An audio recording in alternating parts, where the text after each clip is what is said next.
My name is Windo Hutabarat. Yes, it is a weird name, even back where I'm coming from. So I'm used to getting lots of laughs when I introduce myself. This is the first talk of the day, and it's quite different because I've brought along some friends to help me in making this talk.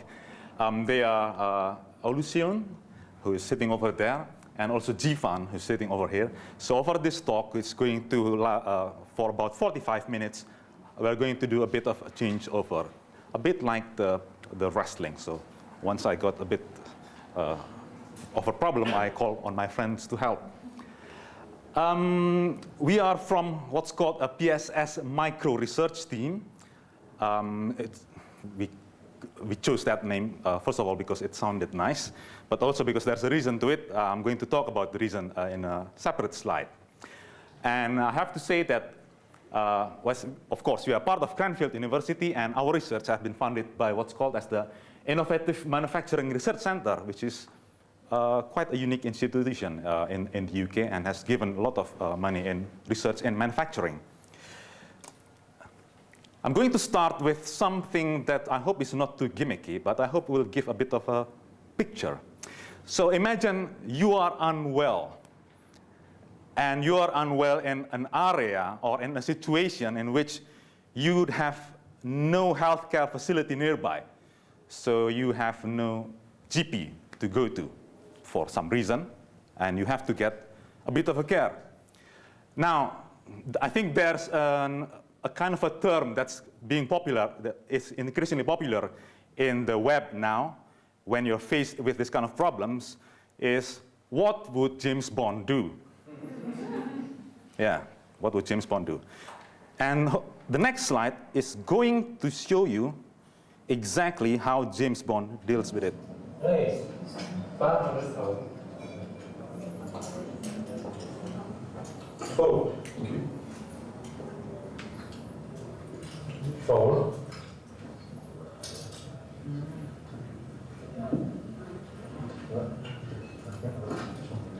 Wings.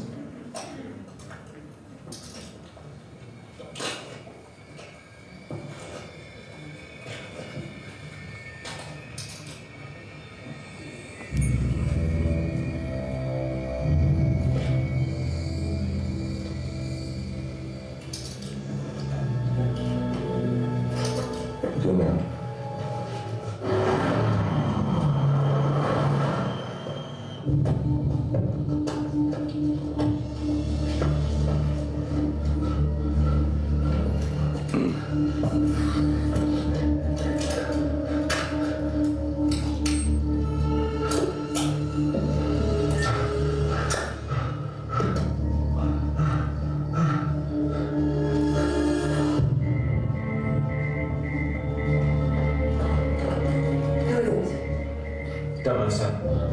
Stay calm and don't interrupt, because you'll be dead within 2 minutes unless you do exactly what I tell you.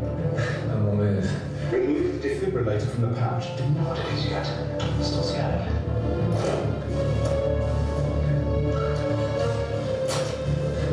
Attach the leads to your chest.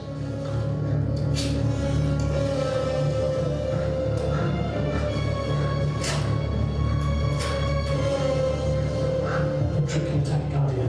Digitize. Okay, that's not this. As soon as it reaches charge, number one, Bond. Don't push the right button yet. Do you hear me? Don't push it yet. His car's gonna stop. That's any time for one charge before he passes out. Take a blue combi pen, Bond. Mid-neck, into the vein. Double cover right and digitize. You're going to pass out in a few seconds, and you need to keep your heart going. Push the red button now, Bond.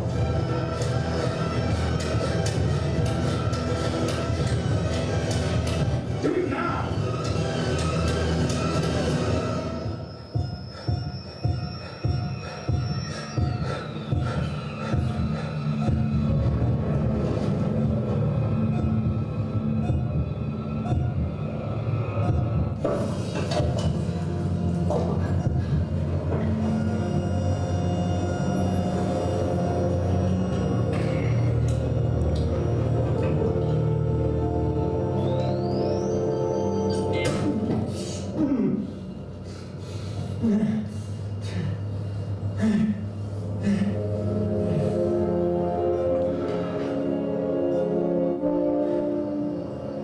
All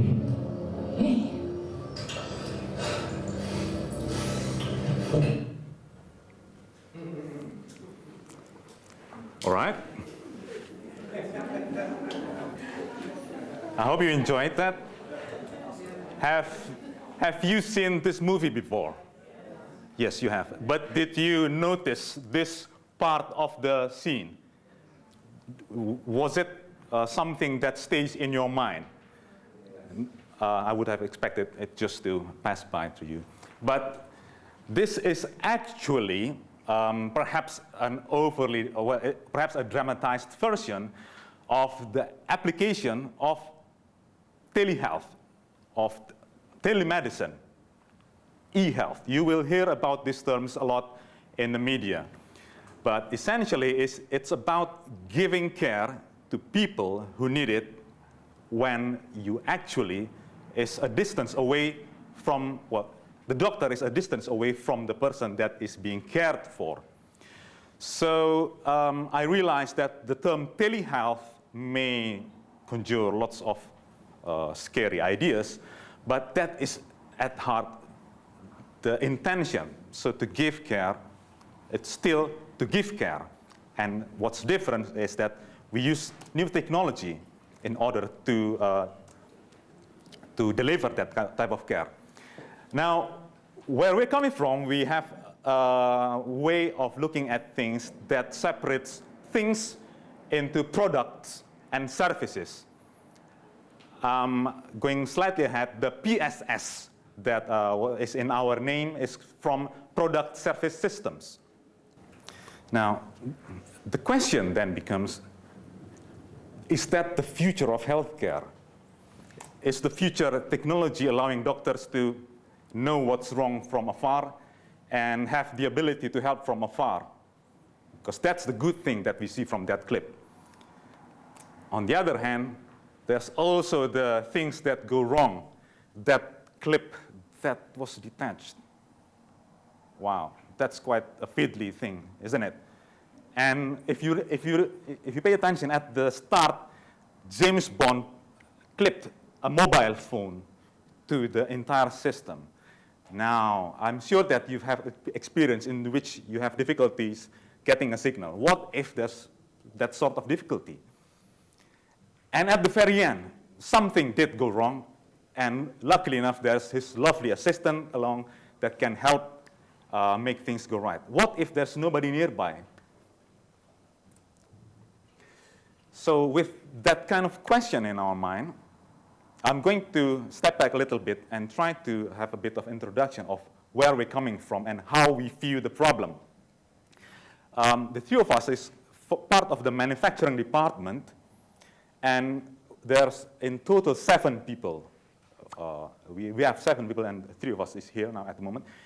And none of us have a medical background. We bring engineering and manufacturing outlook into a domain that is, of course, it's very medical. And there are concerns that may elude our understanding. But on the other hand, we hope to bring a new set of way of thinking into the problem. PSS, as I mentioned, is from Product Service System. More about that later. And micro is from our initial focus on micro devices. Initially, we did not focus on telehealth. No, we were very interested in looking at devices at the micro scale, such as sensors, such as transmitters, things that go into your mobile phone that allow the mobile phone to be aware when it's being flipped or when you play with it and when you move it. That was our initial interest. But then it increasingly clear to us that actually there's this whole thing, whole area about the internet, about the connectivity issues that we cannot ignore, and that affects whatever we do in the micro domain. So from that, we became interested in healthcare and telehealth. I'm going to give you some examples. Glucometers actually there's a lot of initial pioneering advance in glucometer technology that was done in Cranfield University. Increasingly, if you are an Apple product follower, you will notice that in last years, I think, or 2 years ago, there's a presentation in which Steve Jobs, well, it was not Steve Jobs, it was another company, shows an app that allows a person to make note of their glucometer readings. And I think the lady earlier, yes. Were you aware of that? Did you? No, but yeah, I'm aware of the linking up. All right. Oh, this is fantastic. And there's definitely lots of conversation that we can have about that. But there's one interesting aspect that we noticed from this, is that turns out there's lots of different ways in which things can be, there's lots of needs that can be answered. For example, one need that was discovered by this kind of app is that now parents can be certain that their children who happen to be diabetic have taken their drugs consistently because there's this app that connects them in a specific way. Having said that, in her research, Olu discovered that a lot of the glucometer devices are not designed to be part of a telehealth system. So there's a gap there. Now, I'm going to gloss over this a little bit. It's one of our research in micro technology, which shows that, hang on, it turns out that when we are focusing on the product, there's a lot of other things that goes into the actual use of the product that we also need to look into, such as this. It's a needle that goes into a person's brain to directly deliver drugs to the affected area. Now, this is a very risky operation, and the company was very pleased when they managed to perfect the needle. It's one product, the needle. But then when they try to convince doctors to use this, then the medical people come, but how do we actually use it? How can we be sure that the needle is at the right location? So the manufacturer has to talk to people who build MRI machines, and they also have to talk to people who make the drugs.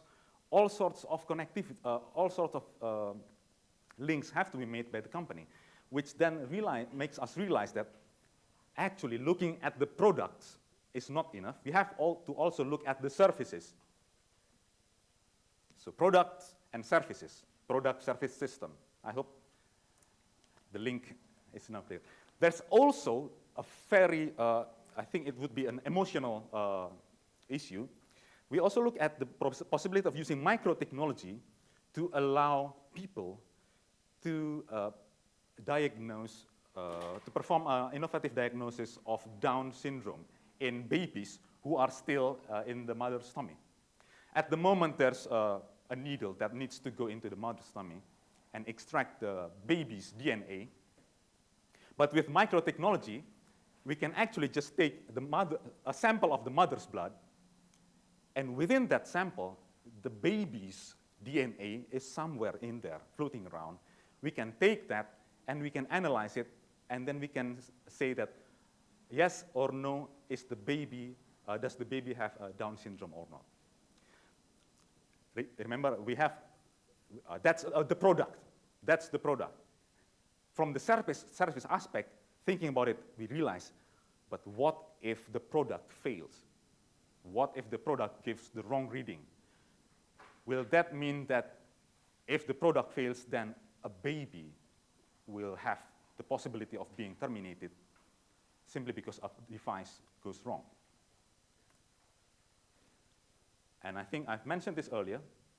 Telehealth systems view services, product, turns out to be important.